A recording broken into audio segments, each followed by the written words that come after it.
Hello, hello, hello, and welcome to our Roots Connections podcast.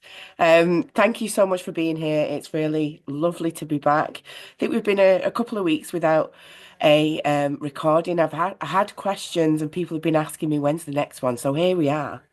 And we're going to be talking about a real emotive topic today. We're going to be talking about some deep questions, and we're joined by Anthony Webber and, of course, Jackie Robinson. Um, please follow, please subscribe, please share, and we're going to have some really interesting conversations today. Yeah. Thanks, Paula. And hello again. We try and keep our podcasts topical, and we try and keep them with a solution based. And I've only just met Anthony. Well, I haven't met him at all, but online. And he's doing some amazing work. And it's all solution based. So that's what we're interested in. So Roots Change Podcast, we are here to tell you the truth, and we're here to offer you a solution. It's never going to be a quick solution, but it's a solution nevertheless. So I want to introduce Anthony, and I'd like him to just tell him a very brief background about himself. He has a very colourful career, and perhaps you'd like to tell us a little bit about yourself, Anthony. Right. Well, just very briefly, hopefully, I've got a pretty broad sort of business and financial background. Politically, I was a member of the Guernsey Parliament for 13 years. I'm now in the UK and in the East Midlands. And I've been very involved in the truth, freedom, and justice movement since 2020. And like a lot of people, I was wanting to avoid having to do all this fighting for our freedoms, but I think we all eventually came forward.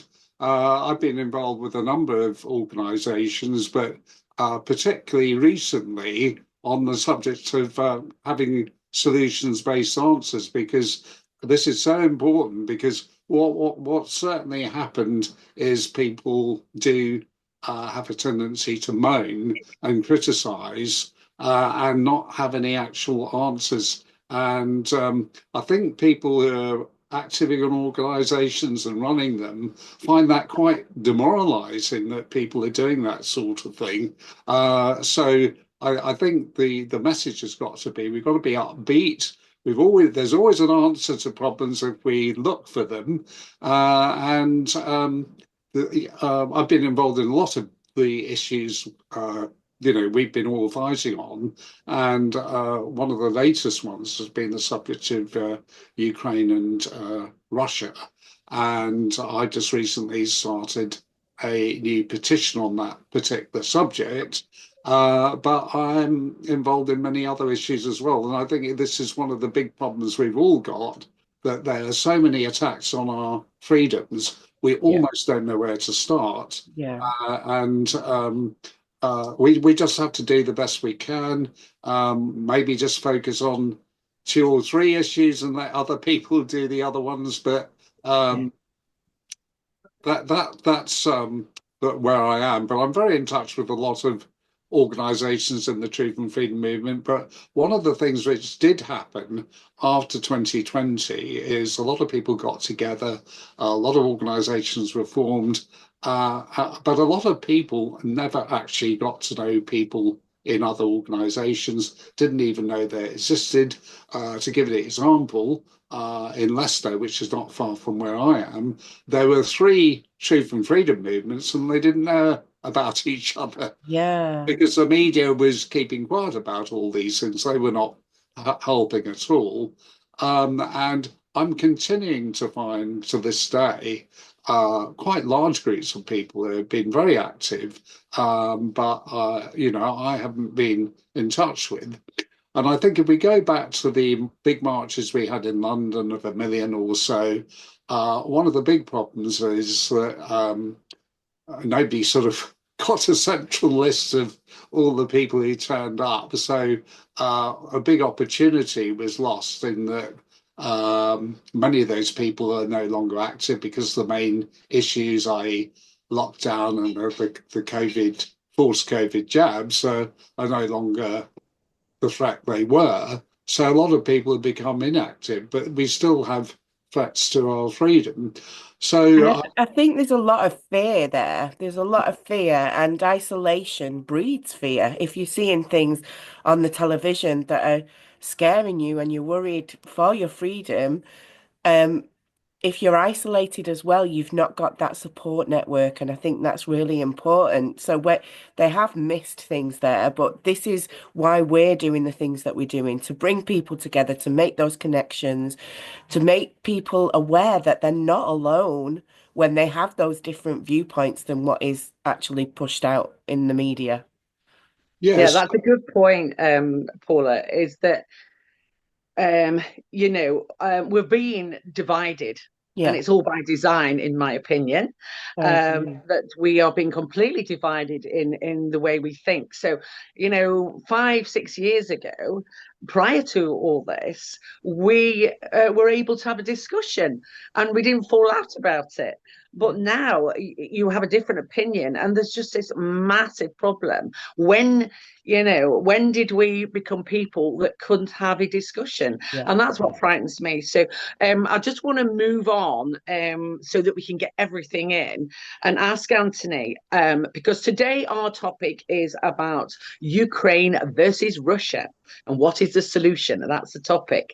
So I would like to ask Anthony what he knows about the history of Ukraine versus Russia, because it's a big history that a lot of people don't know. They're only being fed by BBC or any news channel and media of what's happening, and Putin's a bad man and all of this. What is the history that you know of, Anthony? well, I think the public is presented with February the 24th, 2022, Russia invaded Ukraine, and it was all their fault, etc., etc., and conveniently ignore the past history, which one could even go back centuries, in fact, because Ukraine has been part of many countries, if you go in the distant past. And even now, there are big chunks of Ukraine, which in theory other countries could claim, such as Poland, Romania, and Hungary, where there are some minorities. But I think if you go back to 2014, there was a president in Ukraine who believed in peace between Russia, Europe, America, and so on. And this didn't suit certain people. So he was deposed in what was called the Maiden Coup in 2014. And it's since transpired that this was done by CIA backing and UK backing as well. So it was deemed all right for a democratically elected president to be deposed, and cutting the long and short of it, eventually President Zelensky got elected, ironically on a platform of peace, but actually did the opposite. But there had been tensions in Ukraine going back to 2007, 2008, in that the mainly Russian-speaking east part of Ukraine felt they're being discriminated about, and there was actually fighting going on and off for some years, which is why Zelensky had this platform of peace. But it does transpire that the certain Western powers had been putting money into Ukraine for some time, backing up this discord, because they wanted Ukraine to basically come under their influence rather than that of Russia. And it's a very one could go on about it for about an hour or so, but basically, after the coup in 2014, Russia took control of Crimea, and that was the precursor to basically 4 other parts of the Ukraine who were more veering towards Russia because of their Russian language. And at the start of this special military operation, this happened because these areas were coming under attack from Ukraine. So you could actually argue that President Putin should have acted earlier, but being brief about things, those 4 areas voted in referendums to become part of Russia. Now, after the start of the special military operation, some weeks later, there were efforts to have a peace deal. And ironically, if Ukraine had gone for the peace deal which was on offer then, they would have done far better than if they had won now. But we all heard about Boris Johnson going to Ukraine and offering UK taxpayers money for further arms and financial aid. And suddenly Zelensky's government decided they were not going to have a peace deal. So since then, we're talking about slaughter on a major scale. I think the Ukrainian casualties are about 1.6 million. I think the Russians was about 144,000. Although in our media, the figures are presented the other way round. So we're not actually told the truth. We're also not told the truth that Ukraine had one of the largest armies in the world, let alone Europe, and was in a position to fight. But what they weren't in a position to do was be in a long conflict against a big power like Russia. And it must have been pretty obvious to anyone that they had no chance in the long run. But it was presented to us in the UK and the West that they were winning, and this would damage Russia, etc., etc. Whereas in fact none of this has happened. But it appears this was done for 2 reasons. This sort of interference by so-called Western governments in Ukraine. One was to actually try and weaken Russia and expand their sphere of influence. And secondly, and this has only really come to light, the mineral resources and other resources of Ukraine. And we've seen that President Trump still wants to sign a deal with Ukraine. We had the EU signed a deal in 2021, and the UK signed a 100-year partnership agreement with Ukraine. Now, at the time I thought, well, we've got no 100-year agreement with any other country in the world, so why with Ukraine? But anyway, it's a long sort of complicated history, and it's certainly not a one-sided one. And I'm sure there are actually faults on both sides, but the reality is we've been presented with all the Russian aggressor, whereas from their point of view, they feel they were defending people who are being shelled by the Ukrainians. And you have to bear in mind the other thing, which is kept very low profile, is the fact that there's neo-Nazi elements called the Azov battalions who've got a lot of influence in Ukraine, and they very, very much like their predecessors in the Second World War, who actually fought on the German side against the Russians. So it's not a straightforward sort of issue, and we've got a funny situation in that we had the United States under Biden being very forcefully vigilant on behalf of the Zelensky government. And now under President Trump, we've had a complete about turn. Turn around, yeah. And Can I the just reason ask you something? Sorry to interrupt you, Anthony. yeah, What I'm really interested in is the influence of NATO and UN, because they have a massive part in this, don't they? And the fact that what I want to get across to people is understanding why Putin is bothered about this small piece of land, and it's not that, is it? It's about protecting Russia for him, because of United Nations and NATO.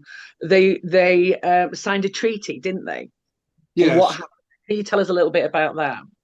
Well, just before getting into that, I think it's important to mention that I think there were about 36 biolabs in Yes. Ukraine, which is another factor because they're involved in experimentation and production of matter, which would be illegal sort of elsewhere. But if you go back in time, the NATO involvement had definitely been there, and in fact, if you delve into the UK's records, there's a speech where Boris Johnson refers to the fact that they'd been training and supporting Ukrainian forces since 2015, which is years before this conflict actually started. And you've also got the situation where, how can I put it, the influence of NATO, it's almost like there was another body controlling NATO, because who actually decides what NATO does? It's not really the individual countries. Some people argue that it's the United States as the main power, but there was this constant undermining of sort of agreements they'd had with Russia, because going back in time when the Bush era and so on, there was supposed to be an agreement that NATO wouldn't expand any further east. Well, that has been very much broken in that quite a number of countries have been encouraged to join NATO.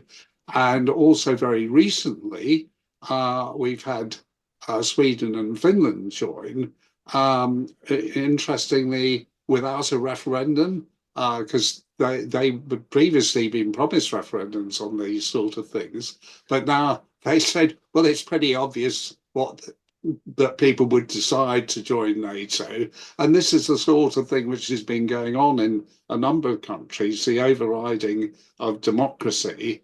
And President Putin's concerned about things like, you look at what's happened in Romania, where the most favourite candidate has been not allowed to stand. We've also had a situation in France where Marine Le Pen has been not allowed to stand in the next election. So there's this overreach, what I call overreach of NATO. But who does it represent? And hopefully, clearly it represented the sort of globalist state, but maybe that's been in the process of being overthrown with the new Trump administration. But certainly NATO have not adhered to agreements. And one of the reasons we had this special military operation was that certainly President Putin was trying to get adherence to the Minsk agreements, which he said had been broken. And then it was only about a year or so ago, we had a couple of European leaders admitting that they used all of these agreements to bolster up the military of Ukraine. So we got this big problem on top of everything else, in that Russia does not trust not just NATO, but most of the Western powers. And that's a problem which applies to the UK as well. And when trust goes out the window, it does bring about, problems with achieving peace. So, there are just many facets about where this whole process has gone wrong. But certainly, it's not a straightforward one. And right from the start, what we should have done, the UK government, was to look at what is in one, UK national interest, and secondly, what was the interest in world peace. And it does seem that the government have been playing a game of dice, and that's started off with Boris Johnson, and we've now got the fourth Prime Minister who's followed these same Ukraine and Russian policies. The problem is, like the COVID era, all alternative points of view are not allowed. This is it. I don't watch the news much anymore, but I do occasionally watch it just to keep my ears into it. And what you find is it's very surface level what is shared. You don't necessarily get into the history that you've beautifully explained. Thank you so much. I'm not going to pretend to know all of that because I don't, but I do know that what I see is not the truth. And this is why we always should be asking questions. There's always, I'm from a psychology background, and I always listen to the language that's used when things are being explained. And the language around this absolute crime that's going on in the world, it's always geared to bring fear from Russia. Russia is always the instigator. Russia is always the one that's going forward and doing these horrific things. Now, I know enough to know that I need to question that. And that's what I want more and more people to do. Yes, well, that's certainly been an invention over the last year or so, in particular, that European countries need to bolster their defences. They need to give as much help as possible to Ukraine, because Ukraine is in the front line to stop further Russian aggression, because they argue that Russia is going to invade other European countries, which of course is nonsense and has been consistently denied by President Putin. And that you have to look at, well, what interest would it serve for them. But that is the thing which keeps this whole issue alive, because we've got, in the UK so far, we spent 12.8 billion in Ukraine on military and other aid. We've committed 3 billion a year to Ukraine for military weaponry. The cost of Ukraine refugees in the UK is 1 billion a year. And these are just figures which the government actually admits to. So who knows what the real figures are? But you can see that this government is having big financial problems. Now, we know some of them are caused by the overspend on COVID, which is 400 to 500 billion, and some of them have been caused by the net zero policies. But a big chunk of it has been caused by the Ukraine-Russian policies. First of all, the amount we're actually spending on supporting Ukraine. And secondly, because of the Russian sanctions, which have actually worked against us, we've had huge rises in the cost of living and the cost of energy. And anyone needs to do is to look at the prices of their energy and their food and other items prior to February the 24th, 2022, and compare them with today, and they will see absolutely massive increases. And if we changed our policies and stopped the sanctions, tried to regain trade with Russia, we would see energy prices falling, we'd see food prices and so on falling, because it's been a direct contribution to that. And one thing which does need to be made clear is that Russia has never said it doesn't want to trade with the UK. It's the UK who are not trading with Russia. So, And Anthony, can I ask you, why do you think that we're not? Why are our politicians failing us in this way? Why are they not considering all of this, in well, your opinion? unfortunately, the only answer is that they are controlled by globalist vested interests, Yeah, and they're basically acting on behalf of them rather than the British public. And I think these things are pretty staggering, but they're yeah, more and more becoming true because what everyone thinks about Donald Trump, he has exposed what their yeah, taxpayers are paying for there. yeah. And you can be sure the same thing's been going on here. And it's sort of this deep state which sort of carries on, whether it's a Tory or Labour government. And the only answer that you're talking about solutions based, that you have to try and get those people out and replaced by people who will actually put the UK's interests first rather than other people. But you look at Ukraine, you've got the organisations like the BlackRock hedge funds have been making significant investments into Ukraine, and you've got a situation where the young men and slightly older men, on the whole, in the Ukraine who are fighting and dying on the front line, they're what are they fighting for? They're fighting for their country to be asset stripped. So it's crazy because there's no we in our country are told we're defending democracy by supporting Ukraine, yet they banned 12 political parties in Ukraine. They've delayed elections, and they've also banned opposition media. So you can't get a proper debate in Ukraine. Nothing's I think balanced. Yeah, no, exactly. And the thing is, these are things which our public are not told about.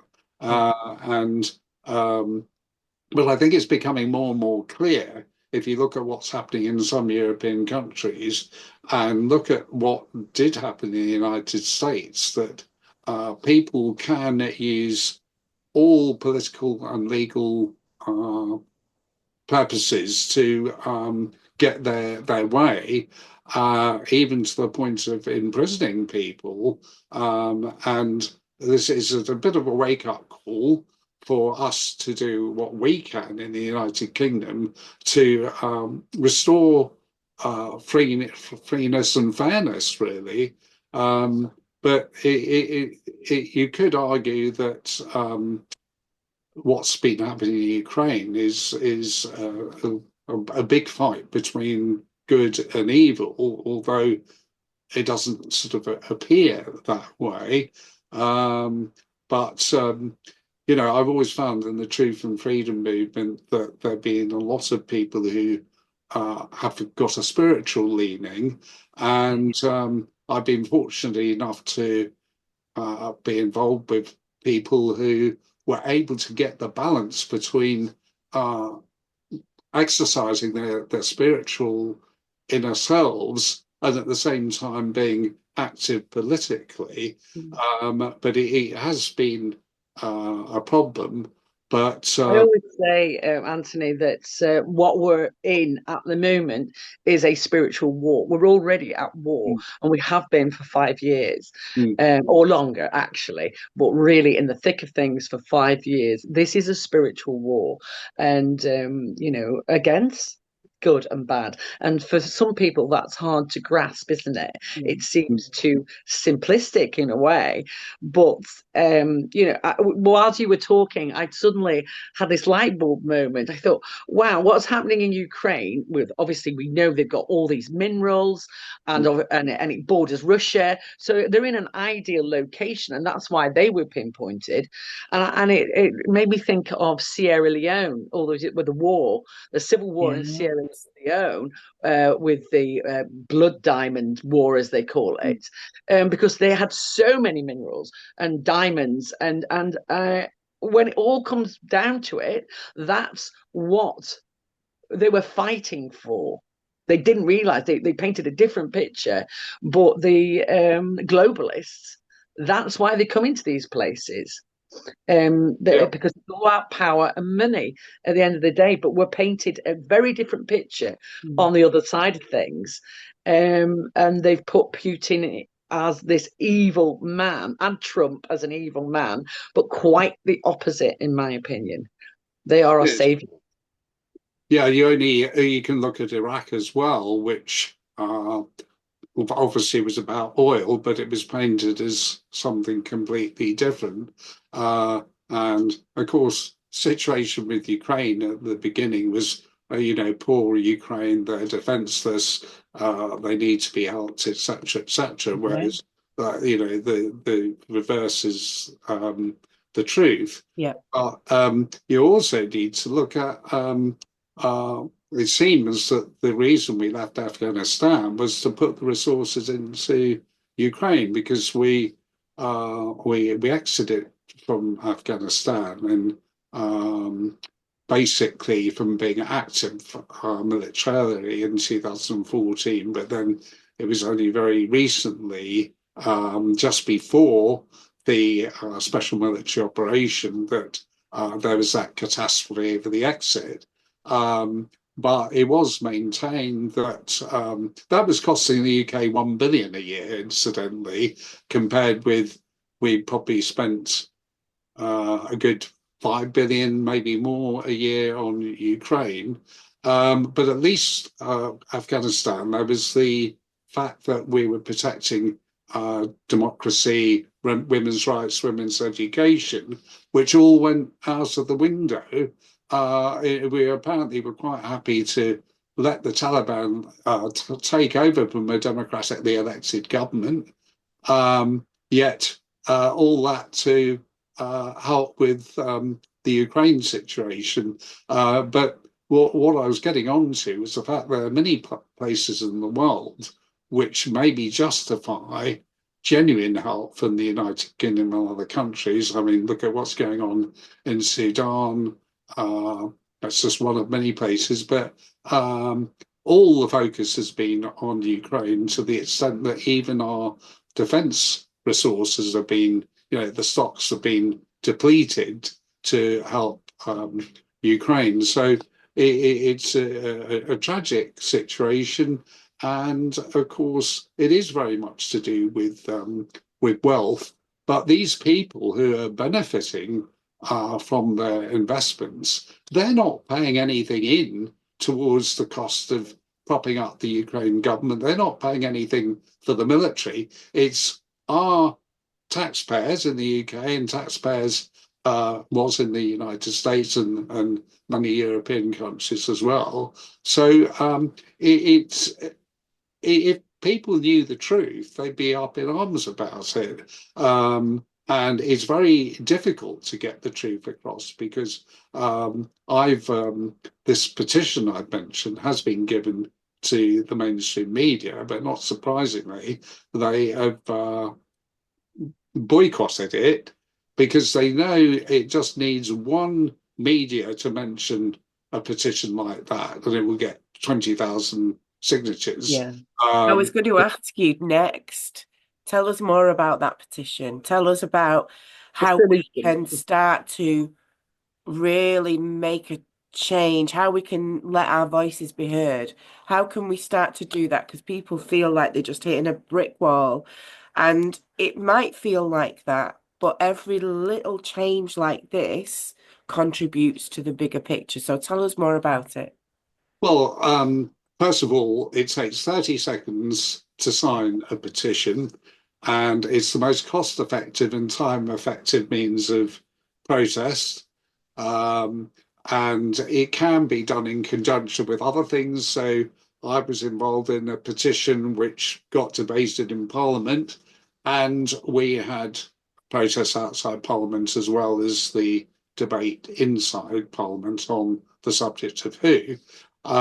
But the issue really is it's a very easy way for people to protest. You don't have to go on a demonstration or whatever, but you are helping the cause because you're signing a document, and that helps with those of us who are trying to make the issue public. And we're trying to force debate on this issue. Now, if you get a petition with 100,000 signatures, you're going to force a debate. There has to be one. You get So a what's the petition? So what are we wanting to be debated? right. What's the petition outline on? Well, basically, the petition is asking for a referendum on the UK becoming neutral in the Ukraine-Russian conflict, and to not have any sort of bilateral agreements with Ukraine, and to concentrate on being a peacemaker in that area. Now, obviously, if the government changed their policy, there wouldn't be a need for a referendum. But the whole point about a referendum is, in a referendum, as you know, both sides have to be given airtime, newspaper time, etc., which it's not getting at the moment. So it does help having a big public debate, even if the media continues to be biased. We're still getting another point of view aired, and once that point of view is aired, I think that policy is going to collapse, because people will realise that council tax has gone up because of that policy. Their other taxes have gone up. They've had cuts in services, even disability benefits and other benefits going. And if you look at some of the budgets of these things, particularly the disability benefits, it equals the amount of money which we committed to give to Ukraine every year. Very interesting, isn't it?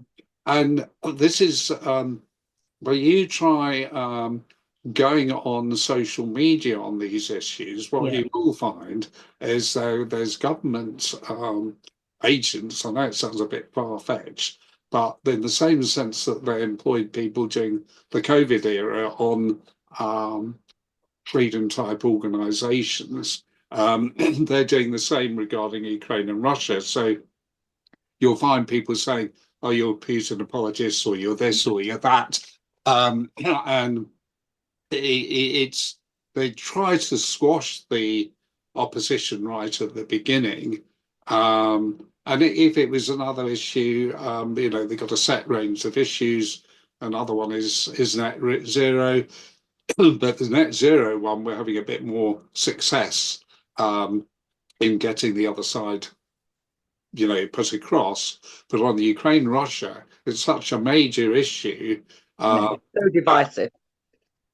Yes, but I think, a lot of people, if they did know the other points of view, they wouldn't be so keen on supporting Ukraine, because supporting Ukraine is really supporting not Ukraine, but the Zelensky globalist narrative. And if one really wants to support Ukraine, one would be supporting having peace in Ukraine. Yeah. Because we have to bear in mind the Ukraine people are not given a choice in these matters. And we also need to look at the fact that the Ukraine population is reduced by a quarter since this conflict began. And, there's millions of refugees. Ironically, the most number are actually in Russia. But we've actually got 300,000 in the UK. Now, would you believe, prior to Boris Johnson going over for his visit to give some money to Zelensky, there were hardly any Ukrainian refugees here. But basically, from March, April of that year, these Ukrainian schemes were introduced to give them priority over other refugees. And the result has been that there's about 300,000 in the country. And of course, that's in a very overcrowded country, as we know, because we've taken in Hong Kong refugees, we've taken in refugees from Afghanistan, from all sorts of other places. And I mean, you could sort of argue, well, there's a big conflict going on in Sudan. In theory, we could take a huge number of refugees from there or from other conflict zones. I mean, there's about 100 million people in the world who are sort of refugees. So why this focus on Ukraine? But I think this has had resource problems with us because any refugees on an already overcrowded country causes strain on NHS, social services, education, housing, you name it. So if we want to be solutions based, I think in the short term, the UK needs to just stop taking virtually all refugees for a few years, get the resources we've got in the country up to scratch. And then maybe if we want to consider taking refugees in the future, that's fine, but not when we're completely overcrowded and everyone is suffering. We're basically on our knees, aren't we? In this country, we're on our knees. Yes. And, you know, once people understand what has been going on, and you know that every country is run by globalists, and not particularly their policy doesn't matter whether Labour or Conservative are in, it will be the same. And so your petition will help have a referendum. This is what I'm understanding, yeah, and to have this openly discussed. And I hope today the people watching this will pass it on, because we need to be doing something. We can't keep sitting and moaning about it, because this topic that we're talking about today is one of the main reasons why Britain is in the state it is, why NHS is on its knees. And, you know, there's no question about that. And if they knew the truth about what is going on, they would think differently. But we're not allowed to think differently, or you know, Paula and I have had so many experiences, and I know you will have had, Anthony, you know, friends and family members who, you know, just won't believe that it's possible, because forever it's been Putin and Russia who are the bad boys. But that's not the case, is it? When they know the history, when they know the facts about what's in Ukraine, the minerals, the bioweapons, these are the points that I would like everyone to just listen to. And you may want to listen to this again, take some notes, so you understand exactly what's going on, because we're not allowed, unless you do research with other sources, then you're never going to find out the truth. And so, yeah, Anthony, I'd like you to just really tell us, how do we help this? What have you got that will help the situation?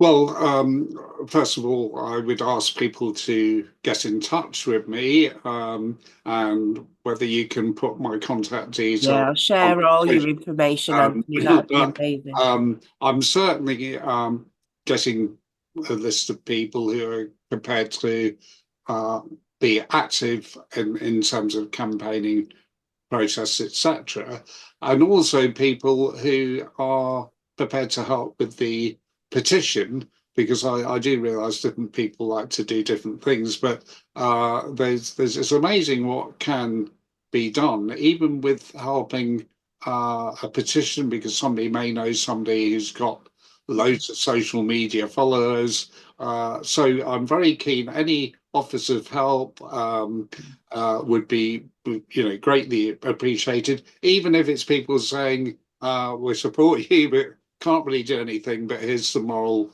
boost for you." So I'm quite happy for my email address to be given out, and I'm also on Facebook and Twitter, which I think you got the details on. Yeah. But it does need proper campaigning. I am aware of other people who are particularly keen on getting peace in Ukraine. So we, you know, the key thing is to get the petition signed, because if we get over 100,000, then we've got you know, we're well armed, if you see what I mean. Yeah, yeah. If we don't get many signatures, then the government can say, well, nobody supports your point of Yeah. view. And this is the really important point to get across, that even if you don't support petitions, or you don't think they're as effective as they should be, it's still very important to give your backing, because we can say, look, this is what people Well, actually think. this is how we bring change, isn't it? And Yeah. people do, I think we're so disheartened and disillusioned with everything that goes on in our country at the moment. But this is actually a course of action you can take. So it's a really tiny 5 minutes of your day, and you get your name on there. If we can get that to 100,000, then we can actually start the debate that really matters. So yeah. If everybody signed it and then put it in 10 groups, because Yeah. we're all a number of groups, I'll certainly be sharing it in more than 10 groups. Yeah. And just that's all you need to do. It's not a big thing, but it really is powerful, because we can't any longer just sit and watch this happen. No. Because the worst will happen. Well, it's already happening, let's face it. Just final thing that I'd like to, you've already mentioned it, but what Trump is doing, and everyone is horrified by it, but what they don't understand, this is really the quickest way you can bring peace, and also, start protecting our own countries. And of course, we all want to protect each other. But the way to bring peace is what Trump has done, is literally pulled out, because they relied on US, because of Biden and unto Biden, who made they were the instigators of this, in my opinion. And obviously they're run by the globalists. But now Trump is in there and said, no, we're not doing this. We're pulling out. And he's got everybody, and everything is coming out about how much corruption there is. But that's just in the US. So if every country did that and find out the corruption in every country, people would understand why Trump is doing what he's doing. That's my opinion anyway. What do you think about that, Anthony? Well, I think one of the things about this tariff situation is it's sort of a weapon to use against those countries who are opposing his peacemaking efforts in Ukraine. So it'd be interesting to see what happens in that respect. Obviously, there are risks involved in things like a tariff war, but we'll have to see. Obviously, he's got to make decisions in the United States, because they are withdrawing their support with Ukraine. But the reality is, if they totally stop the support, Ukraine would have to sign sort of immediately. So I think President Trump is moving forward cautiously, he is upsetting some people, but not as much as he could do. Yeah. But going back to the petition, we've got the local elections coming up, as we know. We've got a by-election coming up, and that's got 15 candidates in Runcorn. Certainly, we will be, regarding this petition, getting in touch with all the candidates and saying, are you supporting it? Yeah.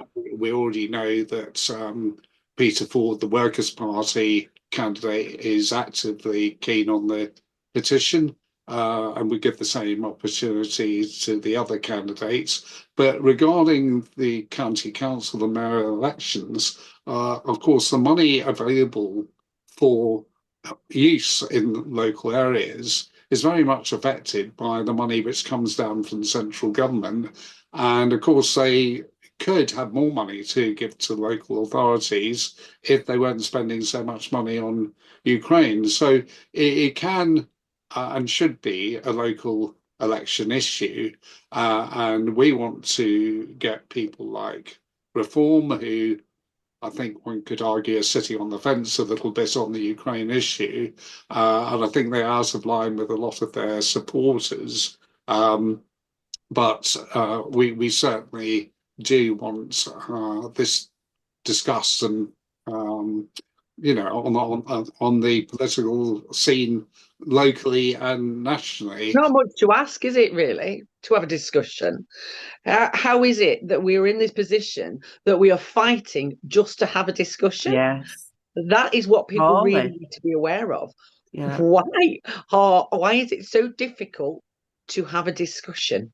Yes, and one should even say that to people like GB News, because unfortunately, that they are going along with the rest of the crowd on that issue. So it's all very well them, being prepared to challenge that zero and one or two other issues, but keeping quiet about this absolutely major one. And that was all made clear when we had the last election, where what the party said about Ukraine was very much, hidden, and it was just basically we continue to support Ukraine. It wasn't we will support Ukraine and it's costing you X amount of money a year. They wouldn't have dared say that. And you look at Question Time that was on last night. A lot of these political discussion programs, they never have another point of view on Ukraine and Russia. They never have anyone say, well, what's in the UK's interests? Even with things like having Ukraine refugees here, I mean, obviously people are sympathetic to the plight of any refugees, but it's always a very much an emotional slant of putting things across. But you could do that with refugees from any part of the world. But unfortunately, every country has a limit to what it can take with its resources. And we need to accept that. Unfortunately, we've had effectively an open doors immigration policy, which is in all classes of immigration. We're even having a misuse of the visas situation, where people come here on a visa and then apply for asylum. The whole situation is in absolute chaos. And what we do need is just a sensible and fair system of immigration, but not this mass open doors, which has caused the population to rise by quite a few million over the last 10 years or so, which is unsustainable, because if you're planning schools, planning hospitals, planning housing, you wouldn't have been planning for that sort of increase in population. So I think it's better for the United Kingdom to be strong, because the stronger we are, the more we are able to help other people and other countries. But if we're weak, and you could argue that this open borders policy is designed to make the country weak, to destroy the fabric of our society, and I would say it even would have an effect on the spiritual nature of society, because there's sort of wider implications with all this disruption and chaos which is going on.